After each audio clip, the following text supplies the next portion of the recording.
Hello and welcome back to our channel. Or, if you're joining us for the first time, a very warm welcome to you.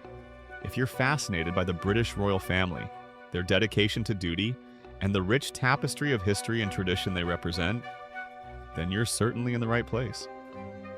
Today we have a particularly interesting story that highlights the unwavering commitment of one royal figure, while also touching upon the broader context of recent events.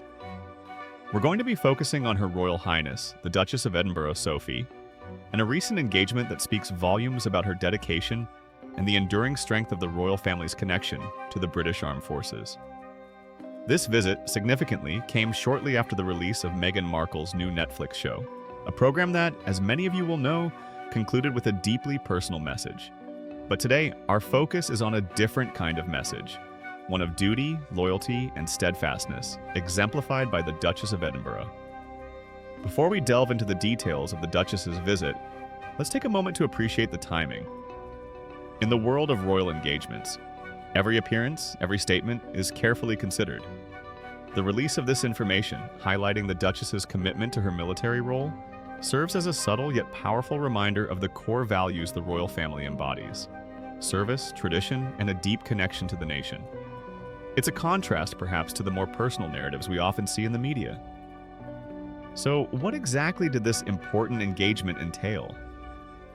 On Tuesday, March 4th, Duchess Sophie embarked on a solo visit to the Warkop Training Center in Cumbria. Now, for those of you unfamiliar with Cumbria, it's a region in northwest England known for its stunning landscapes, the Lake District, rolling hills, and a sense of rugged beauty. It's also home to vital military training facilities like Warkop. The purpose of the Duchess's visit was to meet with troops from the Queen's Own Yeomanry, a regiment she serves as Royal Colonel. And this wasn't just a ceremonial visit. The Duchess was there to witness a live firing exercise, a demonstration of the skill and preparedness of these reservist soldiers. Imagine the scene: the crisp Cumbrian air, the sounds of military activity, and the Duchess, not standing aloof, but right there in the midst of it, dressed in army camouflage gear, complete with ear protectors and protective glasses. She looked every bit the part, demonstrating her respect for the soldiers and her willingness to immerse herself in their world. Underneath the combat clothing, she wore a high-neck gray jumper and sand-colored jeans, a practical and stylish choice for the occasion. This wasn't just about appearances, though. The Duchess took the time to speak with the reservists to learn about their work, their experiences, and their commitment to serving their country.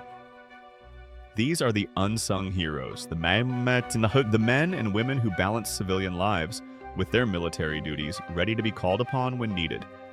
And for them, to have a member of the royal family take such a genuine interest in their training is undoubtedly a significant boost to morale.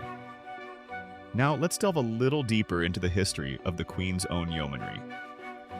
This regiment isn't a new creation. It has a proud history dating back to 1971. It's a light cavalry regiment, part of the Army Reserve, and its role is crucial. They are the eyes and ears on the ground, operating in front of other forces to gather vital intelligence about the enemy and the environment. This is a demanding and often dangerous role, requiring courage, skill, and unwavering dedication. The official statement released by Buckingham Palace, which, as we mentioned earlier, came shortly after the release of Meghan Markle's Netflix show, emphasized the Duchess's role as Royal Colonel and her visit to the troops at Warkop. It highlighted the opportunity she had to meet and speak to reservists of the regiment and learn more about their work. This seemingly simple statement speaks volumes about the royal family's commitment to supporting the armed forces. The statement also reminded us of the regiment's creation in 1901 and its role as a light cavalry unit in the Army Reserve. This is more than just a formality. It's a reaffirmation of the long-standing relationship between the monarchy and the military, a relationship that dates back centuries. Think back through history.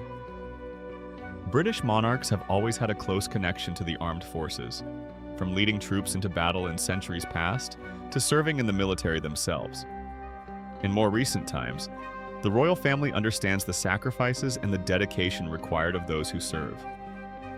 King Charles III himself served in both the Royal Air Force and the Royal Navy, continuing a long family tradition. Prince Edward, the Duchess of Edinburgh's husband, also has strong military connections, although his path was somewhat different. He initially joined the Royal Marines but ultimately chose a different career path. However, the family's commitment to the armed forces remains unwavering. And then there's Lady Louise, the daughter of Prince Edward and Duchess Sophie. While she is still young and forging her own path, she too is growing up within this tradition of service and respect for the military. So, the Duchess of Edinburgh's visit to Warkop is not just an isolated event, it's part of a much larger narrative, a story of continuity, tradition, and unwavering support for the British Armed Forces. It's a story that resonates deeply with many, particularly those who have served or have family members who have served. The images from that day speak for themselves. The Duchess, smiling, engaging, genuinely interested in the lives and work of the soldiers. It's a powerful reminder of the human connection that underpins the formality of royal duties. It's about showing respect, showing appreciation, and demonstrating that the royal family is not detached from the realities of life for those who serve their country. This visit, and the statement released by Buckingham Palace, also serve as a subtle contrast to other narratives that may be dominating the headlines. While personal stories and revelations certainly have their place, the royal family, through actions like the Duchess's visit, reminds us of the importance of duty, service, and a commitment to something larger than oneself. It's a reminder that, amidst the changing landscape of media and public discourse, certain values remain constant. The values of loyalty, steadfastness, and dedication to duty, exemplified by the Duchess of Edinburgh's visit to Warkop, are values that resonate deeply, particularly with those of us who have lived through times of great change and understand the importance of tradition and continuity. And it's these values that the royal family continues to embody, day in and day out, through their engagements, their patronage of charities, and their unwavering commitment to serving the nation. So, what are your thoughts on this? We'd love to hear from you in the comments section below. What does the Duchess of Edinburgh's visit to Warkop represent to you?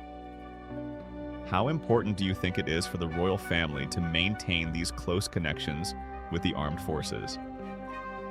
And of course, if you've enjoyed this video, please do give it a like and subscribe to our channel for more insights into the world of the British royal family. Your support means a great deal to us, and it helps us to continue bringing you these stories. Thank you so much for joining us today. We appreciate your time and your interest in the royal family. We look forward to seeing you in the next video. Until then, take care and goodbye.